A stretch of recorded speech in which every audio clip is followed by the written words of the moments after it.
Cari maklumat dan berita politik yang bebas, kupasan yang tepat, panas. Dapatkannya secara eksklusif hanya di Jom Channel. Komitmen kami, pentasan berita Isnin hingga Jumaat. Berbicara dan isu semasa, kami garapkan secara langsung. Panel-panel berkaliber dan profesional. Interaktif, pandangan anda kami raikan. Jangan lupa bersama kami di setiap hujung minggu dalam edisi khas mingguan. Jom Channel, moving forward, sharing a new experience.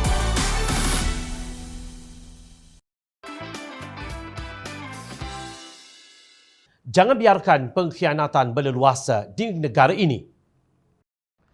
Hanya mereka yang bebal atau sudah dibebalkan sahaja yang enggan mengaku bahawa ketidakstabilan politik yang melanda seluruh negara hari ini akibat pengkhianatan mandat rakyat dalam langkah Sheraton pada Februari 2020.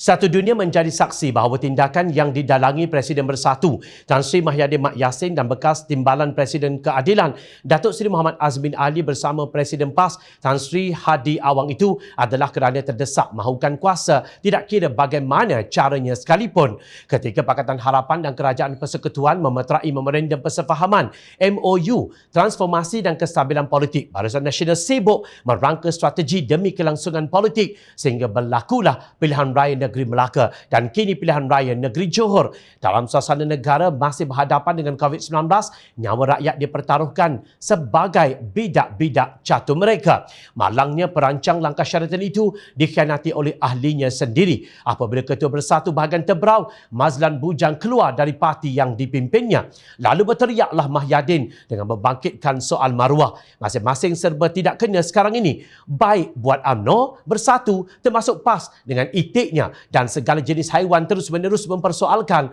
kesetiaan UMNO untuk terus bersama muafakat nasional, kata pengerusi DAP cawangan USJ Normiswari Ramli. Menurut beliau, Mahyadin tidak layak bercakap soal maruah kerana beliau pencetus scheme of things yang berjaya memalingkan mereka yang mendapat kuasa melalui pilihan raya umum ke-14 dan secara tidak bermaruah bersepakat merompaknya di tengah jalan, mengkhianati mandat rakyat untuk menjadi Perdana Menteri. Politik bermaruah tidak ada kepada mana-mana manusia yang kita lihat di Hotel Sheraton Petaling Jaya, termasuklah daripada parti Pak Lebay sekalipun. Tidak ada.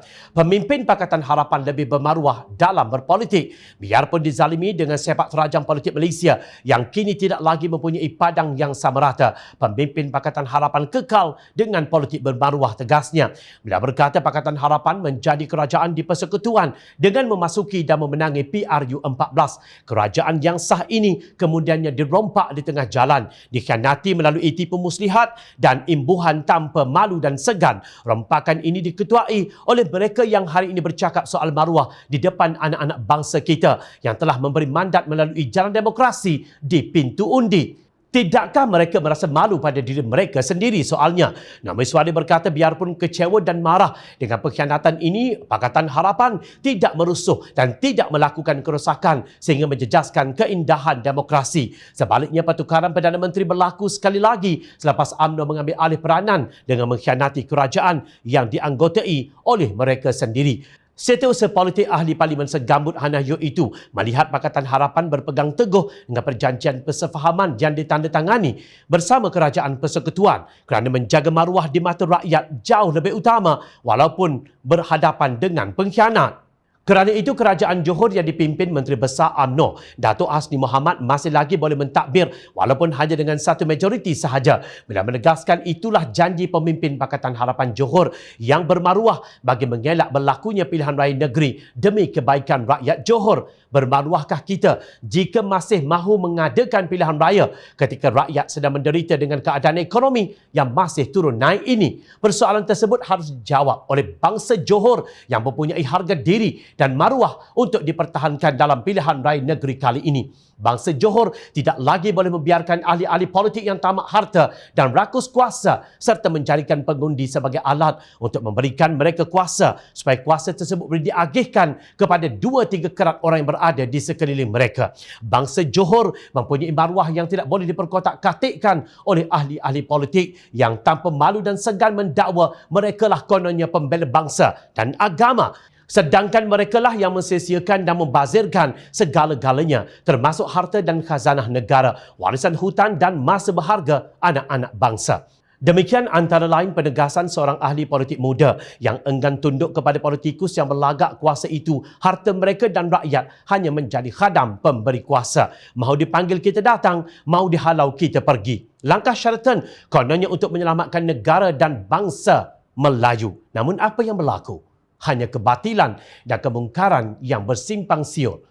Lihatlah apa yang dilakukan oleh Pesuruhjaya Pencegahan Rasuah Malaysia SPRM kepada Ahli Parlimen Simpang Renggam Mazli Malik setelah beliau dibayangkan akan menjadi antara calon menteri besar sekiranya Pakatan Harapan memenangi pilihan raya negeri Johor. Beliau didakwa diintimidasi oleh SPRM walau apa yang beliau lakukan hanyalah untuk memandaikan rakyat menerusi pendidikan. Bahawa pada waktu ini saya sedang diintimidasi. Bagaimana pegawai SPRM telah datang untuk mengintimidasi pegawai-pegawai saya di Simpang Renggam dan juga mereka telah melakukan intimidasi terhadap orang-orang yang pernah membantu saya. Terhadap apa? Segala aktiviti kebajikan bagi rakyat Simpang Renggam dan juga aktiviti pendidikan. Kita tahu semua ikuti saya di social media. Aktiviti saya pendidikan dan pendidikan. Dan yang keduanya berkaitan dengan kebajikan rakyat Simpang Renggam. Dan kerana usaha pendidikan, usaha untuk memandaikan rakyat Simpang Renggam, pegawai SPRM telah datang untuk mencari silap-silap yang kecil untuk kaitkan. Untuk apakah ini? Adakah kerana saya bersuara supaya imej SPRM sentiasa bakar, segar dan juga dihormati? Sudah tentu kluster mahkamah dan koncu-koncu mereka